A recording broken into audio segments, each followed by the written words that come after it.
बिस्मिल्लाहिर्रहमानिर्रहीम। लाखों करोड़ों दुरूदो सलाम मोहम्मद मुस्तफ़ा सल्लल्लाहु अलैहि वसल्लम और आले मोहम्मद पर। मैं हूं उमर दराज गोंदल। एक तो आज जुमे का मुबारक दिन है और जुमे वाली समातें आम तौर पे मुस्लिम लीग नून को कुछ ज़्यादा रास नहीं आती, तो बहुत सारे लोग कह रहे हैं कि आप मुस्लिम लीग नून को और उनकी हुकूमत को पेशगी जुमे की मुबारकबाद दे दें। लेकिन सुप्रीम कोर्ट की समात शुरू होने से पहले या सुप्रीम कोर्ट समात अपनी जगह के ऊपर जो बड़ा ब्रेक थ्रू है वो मैं आपके सामने रखना चाहता हूं। इस हुकूमत की कोई समझ नहीं आ रही कि इसको लीड कौन कर रहा है, इस हुकूमत की डायरेक्शन क्या है।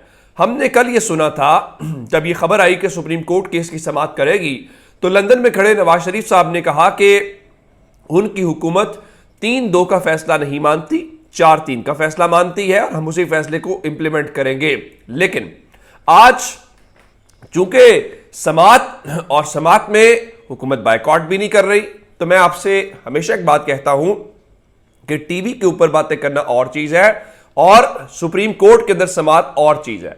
अब आप जानते हैं ब्रेक थ्रू क्या है।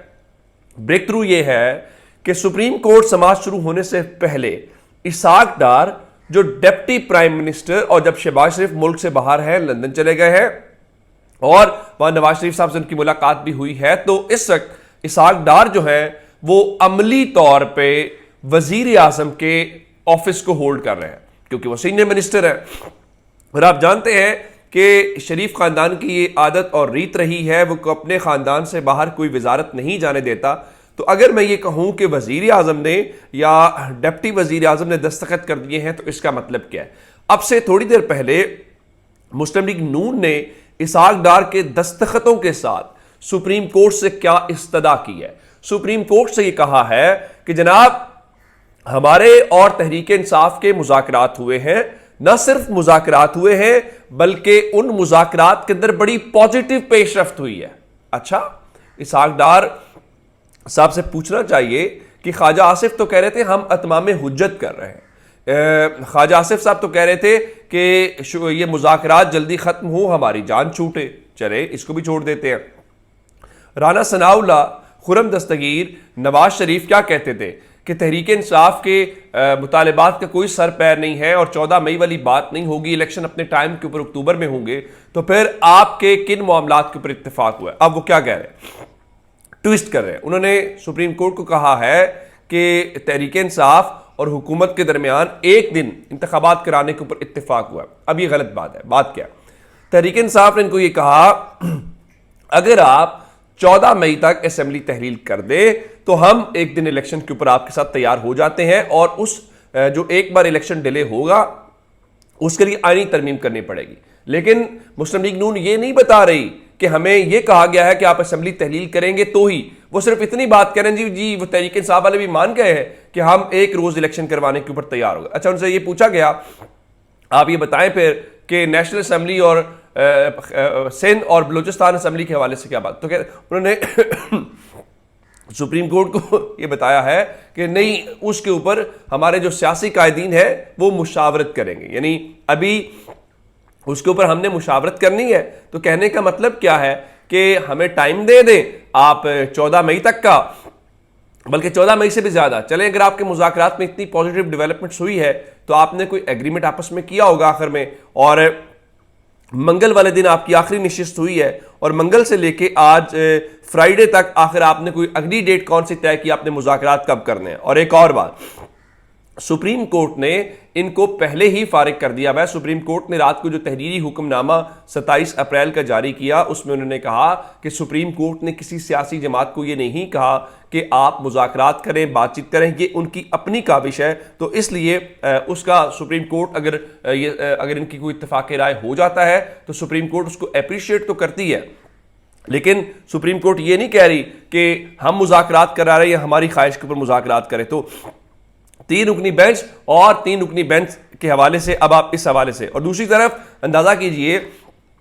शहबाज शरीफ साहब अपनी फैमिली के हमरा वहां पे हैं, बच्चों के सामान और सारा कुछ, जाहिर है सरकारी जब टूर है तो लंदन में फैमिली तो ऑलरेडी उनकी रिहाइश पजीर है, तो चले इस बहाने सरकार के खर्चे के ऊपर आपका, या सरकारी खर्चे के ऊपर सरकार का ना भी कहे, सरकारी प्रोटोकॉल के साथ लंदन का टूर भी हो जाएगा। तो वहां पे वो बैठ के क्या फरमा रहे, वो कह रहे थे मिनटों में जमानतें देने के दोहरे मयार को खत्म करना होगा, इससे लोगों को तासुर अच्छा नहीं जाएगा। चले, आप अगर मिनटों में जमानतों का मतलब यह है कि कोई पाकिस्तान की अदालतों में पेश होता है, पाकिस्तान के निज़ाम इंसाफ को मानता है और उसके बाद पाकिस्तान के निज़ाम इंसाफ उसको जमानत देता है। मियाँ साहब से पूछा जाना चाहिए कि क्या किसी शख्स को जेल से निकाल के बैरून मुल्क देने से कोई दोहरा मयार तो कायम नहीं होता। पाकिस्तान की जेलों में हज़ारों ऐसे कैदी हैं जो बीमार हैं और वो शायद अफोर्ड भी कर सकते हों लंदन, अमेरिका या किसी भी जगह के ऊपर इलाज करवाना। तो क्या जो सहूलत शहबाज शरीफ साहब के भाई नवाज शरीफ को मिली है वो पाकिस्तान के बाकी लोगों को भी मिलेगी? तो इससे आपको इंसाफ का क्या पाकिस्तान में मयार है उससे आपको अंदाज़ा हो जाएगा। अगली खबर जो मैं आपको देना चाहता हूं वो मुस्लिम लीग नून के क्या कहने, वो सिर्फ जजेस को ही नहीं लड़ाती, वो वकला के नुमाइंदों को भी आपस में लड़ाती है। और आप जानते हैं आजम नज़ीर तारड़ हो या अता तारड़ हो, तारड़ फैमिली में ये तो उनके बारे में जनरल तो नहीं, लेकिन इन तारड़ों के बारे में ये ज़रूर कहूँगा, इनके पुरखों से लेके आज तक इनका एक ही काम है कि शरीफ ख़ानदान की खातिर पाकिस्तान के अदलिया को तकसीम किया जाए, पाकिस्तान के इदारों को तकसीम किया जाए, पाकिस्तान के वकला को तकसीम किया जाए। फिर वरना सवाल ये पैदा होता है ना कि आजम नज़ीर तारड़ एक वकील था, उसकी ऐसी कौन सी खिदमात थी जिसकी बुनियाद के ऊपर उसको वज़ीर कानून लगाया गया? तो वो बड़ी सादा सी खिदमात है कि उन्होंने हमेशा कोई ना कोई मुस्लिम लीग नून के लिए रास्ता निकाला है। कोई ना कोई जमानतों को लेके इतवार वाले दिन अगर नैब पहुंच जाता था शहबाज शरीफ के घर, तो इतवार वाले दिन लाहौर हाई कोर्ट खुल जाती थी और इतवार वाले दिन रिलीफ मिल जाता था। अब इन्होंने किया क्या? सुप्रीम कोर्ट बार एसोसिएशन के सदर और सेक्रेटरी ने पाकिस्तान बार काउंसिल के खिलाफ सुप्रीम कोर्ट से रुजू किया है और उसकी वजह क्या है कि पाकिस्तान बार काउंसिल ने शो कॉज नोटिस देते हुए जो 7 अरकान हैं उनको इस हवाले से पहले मुअत्तल किया, जिसके बाद पाकिस्तान बार काउंसिल को भी सुप्रीम कोर्ट बार से जवाब मिला, जिसके बाद अब हामिद खान के जरिए ये मामला एक बार फिर जो है वो सुप्रीम कोर्ट पहुंच गया। अब देखते हैं कि सुप्रीम कोर्ट से इस चीज़ का क्या नतीजा आता है। अब दूसरी तरफ ज़रा मैं आपको एक और ख़बर देना चाहता हूँ। कल से हमें बताया गया था बिलावल जरदारी इस वक्त इंडिया के अंदर है। कल से हमें यहाँ से खबरें चलाई जा रही थी कि बिलावल जरदारी इंडिया के अंदर तवज्जो का मरकज़ है। अब पता नहीं वो किसकी तवज्जो का मरकज़ है। और उसके बाद जो इंडियन मीडिया रिपोर्टिंग कर रहा है पाकिस्तान के बारे में और पाकिस्तान के फॉरेन मिनिस्टर के बारे में, वो कोई काबिल तारीफ़ नहीं है। मैं उसको आपको सुनाना भी नहीं चाहता। और वो हमारे बारे में क्या कह रहे हैं। कल फिर एजाज सैयद हो या बाकी जो काफिला लाओ लश्कर यहाँ से गया हुआ है, वो रात को कोई डिनर हुआ, उस डिनर के हवाले से कह रहे थे जी जयशंकर और बिलावल जरदारी के दरमियान मुसाफा हुआ है। अच्छा, उसकी तफसीलात वो क्या बता रहे हो? कह रहे थे जी मुसाफा सबके सामने हुआ है और बड़ी खुशगवार मुस्कुराहटों के साथ हुआ है। तो लोगों ने कहा कि तस्वीर कहाँ पे?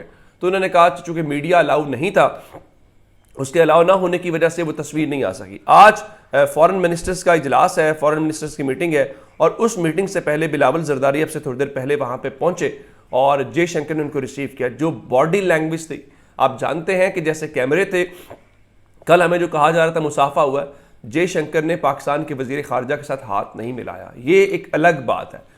दूसरे नंबर के ऊपर जो उसकी बॉडी लैंग्वेज थी, जो उसमें गुरूर और तकब्बुर था, जिस तरह उसने बिलावल को ट्रीट किया, मेरे ख्याल से बड़ा एम्बैरेसिंग था और ये पाकिस्तान ये डिज़र्व नहीं करता, हम ये डिज़र्व नहीं करते। चले, प्रोजेक्ट बिलावल जो है वो तो आपका शौक पूरा हो गया, उसके इंटर्नशिप्स भी हो रही हैं, उसके विजिट भी हो रहे हैं, लेकिन पाकिस्तानी जो है उनको जो उनके साथ ये होना नहीं बनता। तो प्रोजेक्ट बिलावल कम से कम मेरा नहीं ख्याल कि उस तरह इम्पैक्ट डालता हुआ नजर आ रहा है। अपना बहुत सारा ख्याल रखिएगा। खुदा हाफिज़।